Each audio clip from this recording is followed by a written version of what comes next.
Ang pag-usapan natin ngayon is a tale of not one, but two speeches.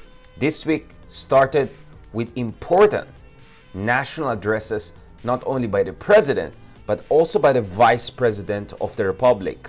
Both of our top two leaders discussed nothing less than their own national vision for how to deal with the COVID-19 and the attendant economic crisis in our country. Huwag natin kalimutan, napakamahalaga ang isang speech. It's not just a bundle of empty words and vacuous rhetoric. The speech of a president or a top official of a country has legal and political ramifications.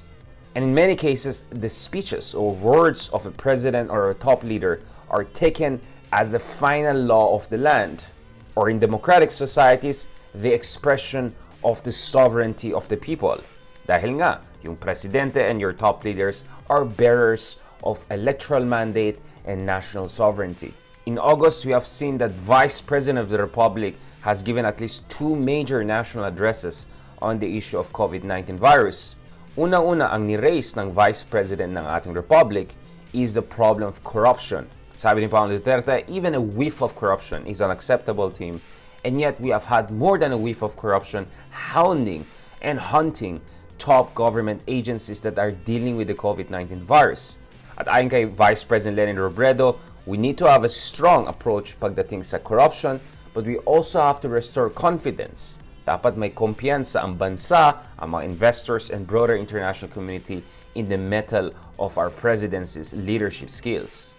Now, speaking of facts, nakita natin na over the past few years, because of concerns about human rights and rule of law in the Philippines, marami investors, whether South Korean or American or Western European, have been reluctant to come into the Philippines. So kung may problema sa kumpiyansa, lalong lumala ito in recent months. At least ito yung argument ng mga critics ng administration as well as the Vice President of the Republic.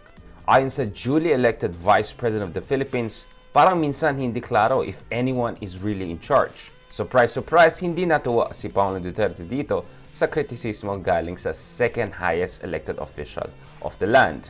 Now, kung kumpara natin yung mga dalawang speeches, one looks like a stream of consciousness, another one is more like a straight arrow. Pagdating kay Pangulong Duterte, kita natin, as always, walang masyadong clarity in terms of the direction of the speech. He had to rely a lot on the advice and inputs of his cabinet members.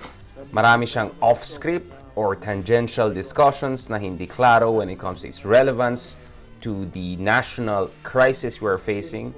And pagdating sa timing ng his speeches, it tends to be long-drawn, a little bit too fluid, and sometimes past midnight, or released early morning the next day. And as usual, we saw a president who makes a populist claim na maniwala na lang tayo sa kanya, he's gonna deal with the problem effectively on his own, and pagdating sa kanyang solution for the problem, he's putting all his eggs in the basket of vaccines, let's hope effective and safe, from his friends in China and Russia. And overall, he has tried to tell the public to give him more trust and confidence and support dahil lahat naman ng mga bansa ay nahihirapan ngayon. So he's asking for more patience and cooperation. Now, let's contrast this to the more straight arrow speech of Vice President Leni Robredo.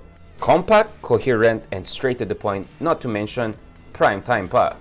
Ayon sa Vice President Leni Robredo, she laid out the following important points to make sure na effective yung ating approach sa COVID-19 crisis.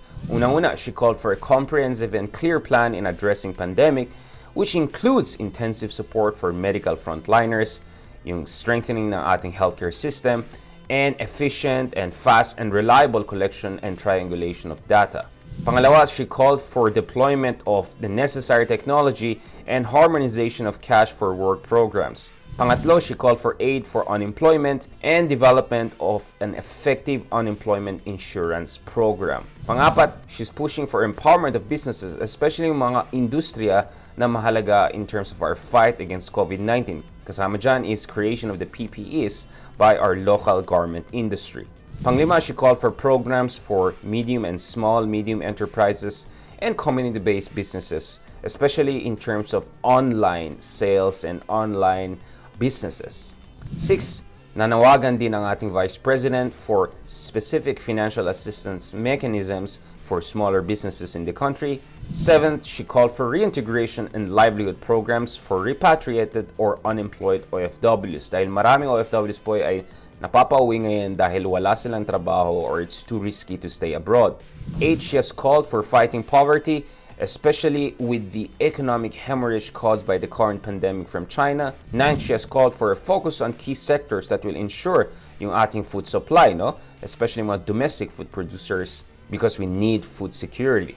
10th, she has called for addressing the problem of income inequality, since the poorest of the poor are the most hit and affected by the crisis, while some big businesses are actually doing not too bad. And lastly, she has called for improving digital infrastructure. And dito naman nakikita natin na there's an agreement between our top two officials of the land that we cannot have monopolistic or oligarchic practices in our economy, and we need effective internet and basic infrastructure in this country. Now, there we have two speeches from two sincere leaders who really want to help their country, but two very different approaches. One, more of stream of consciousness, and other, more of a straight arrow.